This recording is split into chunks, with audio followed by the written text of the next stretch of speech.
Eeshwarappa homeo clinic సమర్పించే ధూమ్ధామ్ ముచ్చట. ఇయాల్టి మన ధూమ్ధామ్ ముచ్చట్ల మస్తుగానే ముచ్చట్లు పట్టుకొని వచ్చిన చెప్పుకుందాం పారి. ఇప్పుడు మనం జూబ్లీ హిల్స్ దిక్కు పోదాం. ఆడ ఓట్లు ఉన్నాయి కదా, వచ్చే నెల 11వ తారీఖు నాడే. ఇక ఆడ ఎవరు గెలుస్తారో జూబ్లీ హిల్స్ జనాలకే కాదు, రాష్ట్రం అంతరికే. అవునా కాదా అన్నట్టు జూబ్లీ హిల్స్లో బీఆర్ఎస్ నుంచి పోటీ చేస్తున్న మాగంటి సునీతక్క నామినేషన్ కూడా వేసింది. ఇంకో దిక్కు ప్రచారం కూడా జోరుగా నడుస్తుంది. మరి అట్లట్లా పోయేద్దాం మనం కూడా. జూబ్లీ హిల్స్ ఓట్లల్లా ఎవరు గెలుస్తారో ఇప్పటికే జనాలకు ఫుల్ క్లారిటీ వచ్చేసింది కదా నోళ్ళ. జూబ్లీ హిల్స్ నియోజకవర్గం జనాలనే కాదు, రాష్ట్రంలో ఏ మూలకు పోయి ఎవరిని అడిగినా కండ్లు మూసుకొని చెప్తుర్రు ఈడ మల్లో మల్క ఎగిరేది గులాబీ జెండనే అని. మాగంటి సునీతక్క నామినేషన్ కూడా వేసింది.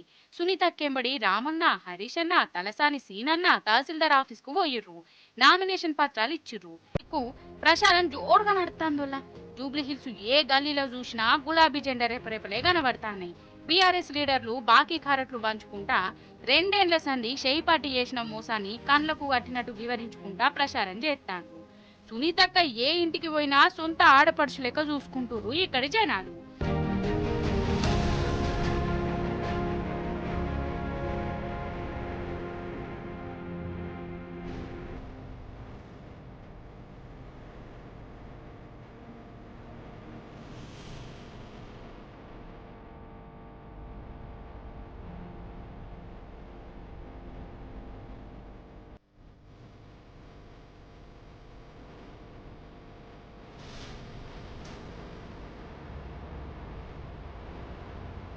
ఇటు చెయ్యిపాటోళ్ళది గోసంటే గోసనే పోది.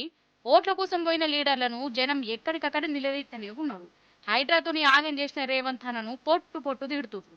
బీఆర్ఎస్ ను గెలిపించి రేవంత్ అన్నకు బుద్ధి ఎప్పుడే కావాలని తీర్మానాలు కూడా చేసుకుంటున్నారు. అసలు ఈసారి ఎలక్షన్లలో ఎంత చిత్రం ఉన్నదంటే, ఈ బీఆర్ఎస్ ను ఓడించేందుకు షేయి పార్టీ, పువ్వు పార్టీ 2 చేతులు కలిపినాయి. ఇది నేనంటున్న మాట కూడా కాదు, అక్కడి జనాలకే పురాణ సమజైంది. మంత్రులు, ఎమ్మెల్యేలు అందరూ జూబ్లీ హిల్స్నే అడ్డా వేసిర్రు. 100,000 కోట్లు ఖర్చు చేస్తాండ్రు. అయినా గాన జనం మాత్రం బీఆర్ఎస్ దిక్కే నిలబడుతుర్రోలా. గోపీనాథ్ సార్ కుటుంబానికే హిమ్మతి ఇస్తుర్రు.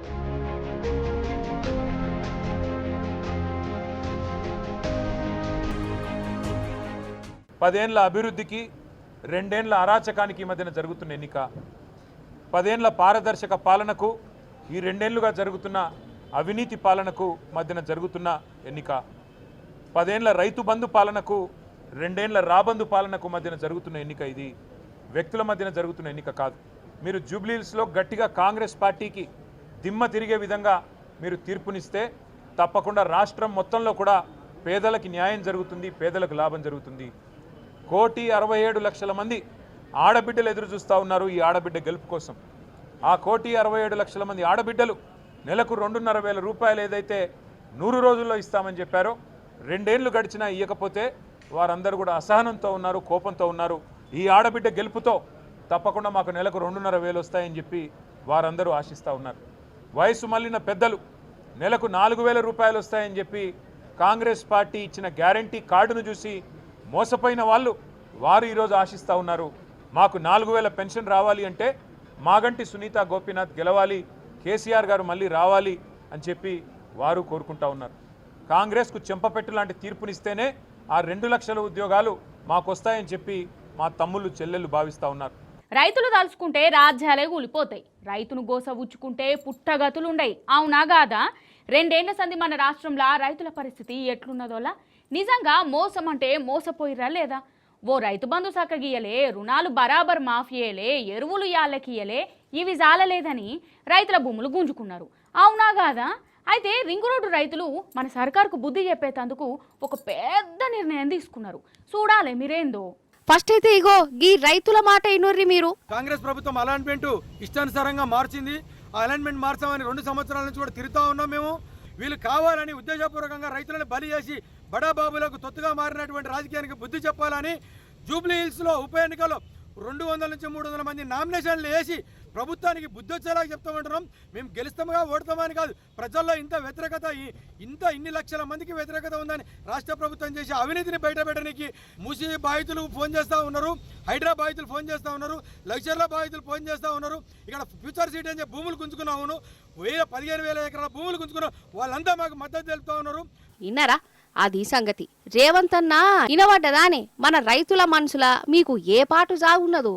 అయితే మీకు కూడా అర్థమైంది గానోళ్ళ, వీళ్ళు ట్రిబుల్ ఆర్ గదే రీజనల్ రింగ్ రోడ్డు బాధితులు. పెద్దోళ్ల భూములను కాపాడేతందుకు ఈ రింగ్ రోడ్డు తోవ మార్చి ఈ పేద రైతుల భూములు గుంజుకునే ఉపాయం చేసే కదా మన రేవంత్ సర్కారు. గట్లెట్లుంటది, మా భూములు మాకే అని ఈ రైతు రోడ్ల మీద కచ్చిరు, ధర్నాలు పట్టిరు, రాస్తారోకోలు చేసిరు. అయినా రేవంత్ అన్న వీళ్లకు దేకిందే లేదు, వీళ్ళ బాధ పట్టించుకోలే. మరి భూములు బలిమిటికి గుంజుకుంటున్నారంటే ఎవరికన్నా బాధ అవుతుందా కాదా, కోపం అవుతుందా రాదా? ఇక ఇప్పుడు జూబ్లీహిల్స్ ఎలక్షన్లు వచ్చినాయి కదా, ఈ ఉప ఎన్నికలను రైతులు ఒక ఆయుధం లెక్క మార్చుకున్నారు. షేయి పార్టీని ఓడగొట్టి రేవంత్ సర్కార్కు బుద్ధి చెప్పేందుకు వీళ్ళు నామినేషన్లు ఎత్తాండోళ్ళ, అంటే వీళ్ళు కూడా నిలబడతారు అన్నట్టు ఎమ్మెల్యే ఎలక్షన్లలో.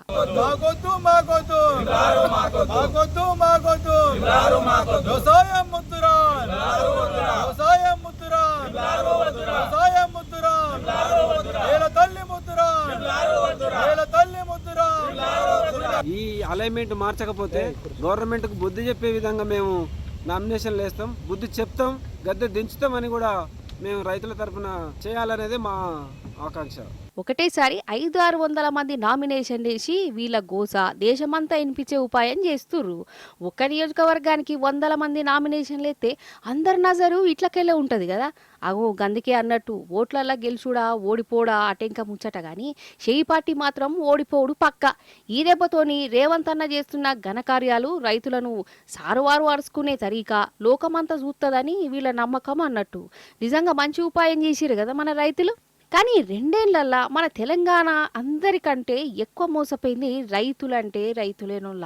అసలు ఓట్లప్పుడు వాళ్ళకి ఎన్ని ఉద్దర ముచ్చట్లు చెప్పే ఏంది కథ, రైతు బంధు అనే 2 లక్షల రుణాలు మాఫ్ అనే బోనసులనే కొండ మీద కోతిని కూడా పట్టుకత్తా అని ఆఖరికైతే ఏమైపాయే, కమ్సే కమ్ ఎరువులన్నా ఇచ్చే దిక్కు లేకపాయే. పండించిన పంటను కొరుడు కూడా గాలే ఈ సర్కార్. ఇది సాలదని కంపెనీలు రింగు రోడ్లు పేరు చెప్పి రైతుల భూములు గుంజుకునే గట్లెట్లా గుంజుకుంటారని మరల పడితే లాఠీ చార్జీలు చేసి పోలీసు కేసులు పెట్టే జైల్లేసి రైతు మీద పగబట్టినట్టే చేసింది ఈ రేవంత్ సర్కారు. అందుకే ఇట్లా పగబట్టిన రేవంత్ సార్కు బుద్ధి చెప్పే పని పెట్టుకున్నారు మన రైతులు.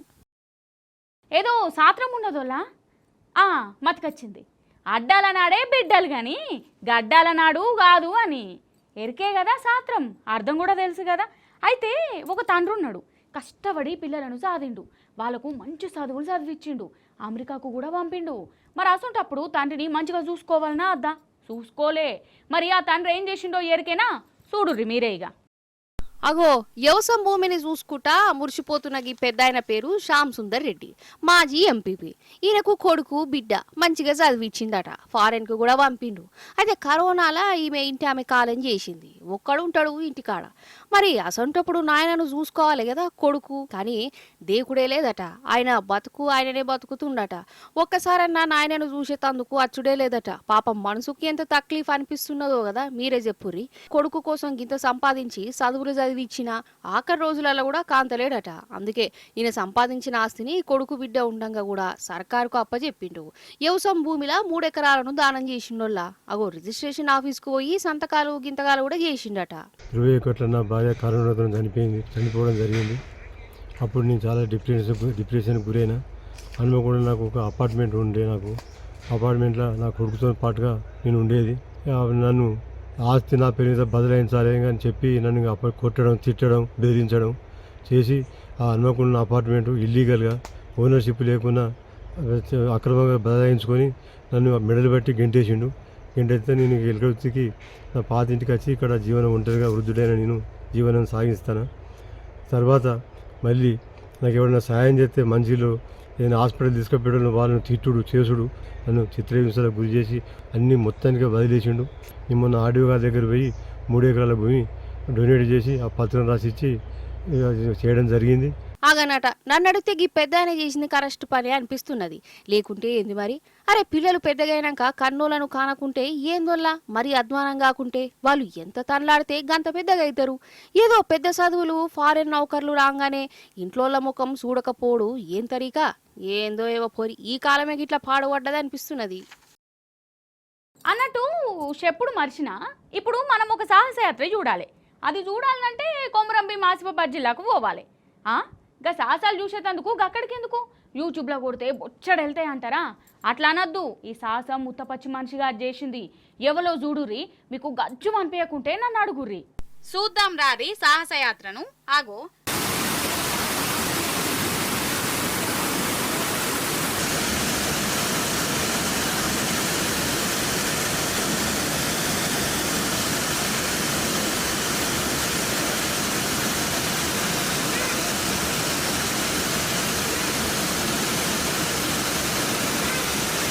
వామ్మో, జలపాతం చూసేటందుకు మంచిగానే ఉన్నది. దాని లోపలికి దిగుతుండు తాడు కట్టుకొని.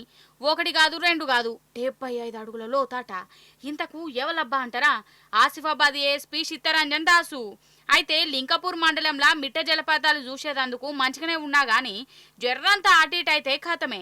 అయితే ఈ ఎస్పీ సారు తాళ్ళు గిల్లు కట్టుకొని గిట్లాగి సాహసం చేసిండు. దీన్ని ట్రెక్కింగ్ అంటారట కదా. కానీ ఇది చూస్తున్నంతసేపు నాకే చిన్నపాటి భయమైందోల్లా. సారు మాత్రం నవ్వుకుంటేనే గిట్లా బండరాళ్ళు ఎక్కి దిగిండు. సారు గుండె గట్టిదే కదా.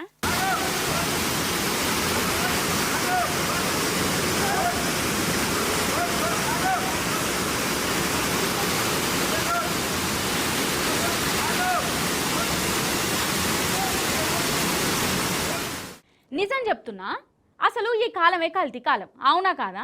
మనుషులు ఎట్లనో కల్తీ అయిపోయారు అనుకో, అది సపరేట్గా చెప్పవలసిన పని లేదు. కానీ మనం తినే తిండి, తాగే నీళ్ళు, ఆఖరికి పండ్లు తోముకునే మంజను పేస్ట్ కూడా డూప్లికేట్గా మోపైనాయి. ఆగో గక్కడ చూడుర్రి, కల్తీ రాయిలు ఎట్లా కంతిరేషం వేసిర్రో. ఆగో పేస్టు డబ్బాలు ఏ కంపెనీ? క్లోజప్ అయినా గవే ఉన్నాయి కదా. ఇక వీటితో పండ్లు తోమితే అందరి ముందు పండ్లు ఎగిలియచ్చు, తల మెరిసిపోతాయి అని కూడా అనుకుంటారు కావచ్చు. గట్లా అనుకుంటే కాతమే ఉన్న పండ్లు రాలిపోతాయి. ఎందుకంటారా? ఇది డూప్లికేట్ పేస్టోలా దిక్కుమల్ల కెమికల్లు కలిపి వీటిని తయారు చేసిర్రు. ఇగో ఈటేమో ఈనో ప్యాకెట్లున్నాయి. లెక్కకైతే వీటిని నీళ్ళలా కలుపుకొని తాగితే పానన్ని మలమైతుంది. కానీ ఈ ప్యాకెట్లు తాగితే డైరెక్ట్ ఫోటోలకే దండ పడుతుంది. గంత సక్కటి ప్యాకెట్లు మరి. ఇవి కూడా డూప్లికేటే. మీకు సినిమా సమజైంది కదా. ఇక ఢిల్లీలనోళ్ళ కొందరు డూప్లికేట్ గాళ్ళు గిట్లా కుటీర పరిశ్రమనే పెట్టుకున్నారు. డూప్లికేట్ సామాన్లు తయారు చేసుకుంటా దుకాణాలల్లా అగ్వకు అమ్ముకుంటా మంది పానాలతోని కబడ్డీ ఆట ఆడుకుంటురు. ఇక ఈ డూప్లికేట్ ముఠాను పోలీసులు దొరకబడితే ఒరిజినల్ కంపెనీలు తయారు చేయని సామాన్ అంతా వీళ్ళకన్నా వెళ్ళింది.